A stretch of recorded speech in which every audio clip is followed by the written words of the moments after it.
कर्म तो जैसा कर्म करता है जीवन भी वैसा ही बनता है। कर्म करने वाले को तो जैसा कर्म करेगा वैसा ही मिल जाता है। ये है कर्मों का योग। लेकिन कर्मों को तो हमें पहचानना होगा, कर्म हैं क्या, कैसे होते हैं। तो कर्म होते हैं 3 प्रकार के। पहला क्रियामाण कर्म। अभी वर्तमान में हम जो भी कर्म कर रहे हैं वो सब क्रियामाण कर्म में आते हैं। संचित कर्म होता है दूसरे तरीके का। ये भी संचित कर्म क्या होता है कि किए हुए कर्म के फलों को भोगते भोगते, जो हम कर्म करते हैं ना, उनके जो फल मिलते हैं उनको भोगते भोगते यदि हम चले गए दुनिया से, तो कर्म पूरे भोग नहीं पाए, बच गए उन कर्मों में, तो वो जो कर्म बच जाते हैं वो उनको संचित कर्म कहते हैं।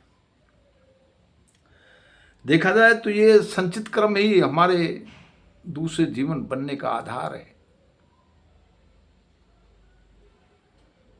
समझने की बात है। तीसरे तरीका का कर्म होता है प्रारब्ध कर्म। ऐसा बताते हैं कि जैसा जीव का प्रारब्ध होता है वैसा उसे जन्म मिल जाता है। तो प्रारब्ध दूसरा जीवन प्राप्त होने पर जो पूर्व जन्म का संचित कर्म बच जाता है, शरीरधारी जीव के साथ लगा रहता है। वो जीव तो चला जाता है लेकिन संचित कर्म तो उसके साथ लगे रहते हैं। और यही जो शरीरधारी के साथ, जीव के साथ जो लगे हुए कर्म हैं, यही जीव का प्रारब्ध बनते हैं। और ये जीव का प्रारब्ध कर्म है, तो इन्हीं प्रारब्ध कर्मों के अनुसार उसको जीवन मिलता है। और जीवन की शुरुआत भी इसी प्रारब्ध से होती है। जो बचे हुए कर्म बच जाते हैं, जो कर्म शेष रह जाते हैं, उन कर्मों से हम नए जीवन में पदार्पण करते हैं। अब ये बात तो है कर्मों की। अब आ जाएगी कि कर्मों से तो कोई बच ही नहीं पाया है। भगवान राम, जिनको सब भगवान मानते हैं, वो भी क्या कर्मों से बच पाए। देखिए कबीर साहब क्या कह रहे हैं कर्मों के बारे में कि कर्मगत टारे न टरी। वो कहते हैं कि जो कर्मों की गति है वो टालने से टलती नहीं है। सीता हरण मरण दशरथ को, वन में विपत पड़ी। देखो कर्मों की बात, क्योंकि ये कर्म है, कर्म तो जैसे करोगे वैसा मिलता है। सीता हरण मरण दशरथ में वन में विपत पड़ी, और 1 लख गऊ में दान करते गिरगिटियों पड़ी। कर्म गट्टारे न टरी, मुनि वशिष्ठ थे पंडित ज्ञानी, शोध के लगन धरी, कर्म गट्टारे न टरी।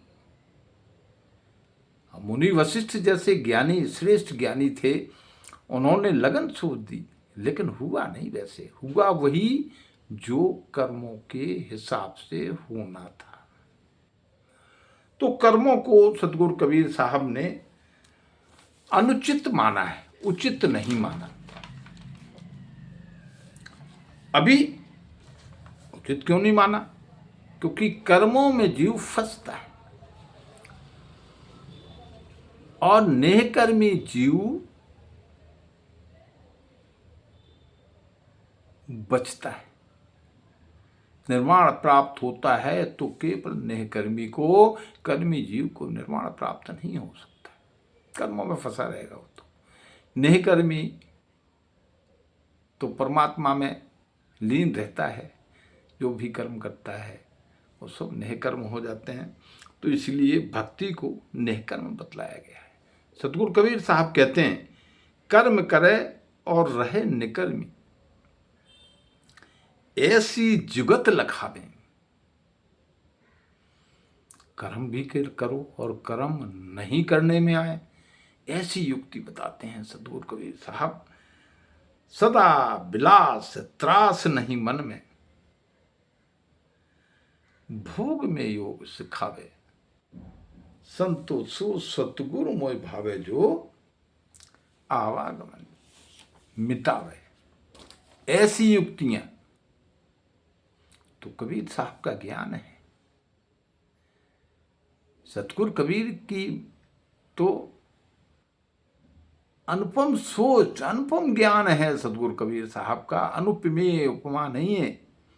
लेकिन जब तक जानकारी नहीं होती तब तक हम दूसरे को श्रेष्ठ समझते रहते हैं। देखिए, सतगुरु कबीर साहब अपनी एक साखी में कहते हैं कि और कर्म सब कर्म है। कहते दुनिया में जितने भी कर्म करो सब कर्म है, और कर्म सब कर्म है, भक्ति कर्म नेह कर्म। केवल भक्ति का कर्म नेह कर्म है। कहें कबीर पुकार के, कबीर साहब कह रहे हैं, क्या कह रहे हैं कि भक्ति करो तज भ्रम, यानी भक्ति करो, भ्रम को त्याग कर, किसी तरीके का संशय नहीं होना चाहिए। हाँ, हम भक्ति कर रहे हैं, हमको निर्वाण प्राप्त होगा, आवागमन से मुक्ति होगी, मोक्ष मिलेगा, ऐसा विश्वास अपने गुरु में जब जीव कर लेता है तो उसकी मुक्ति को कोई रोक नहीं पाता। तो बोलो सतगुरु साहिब की जय।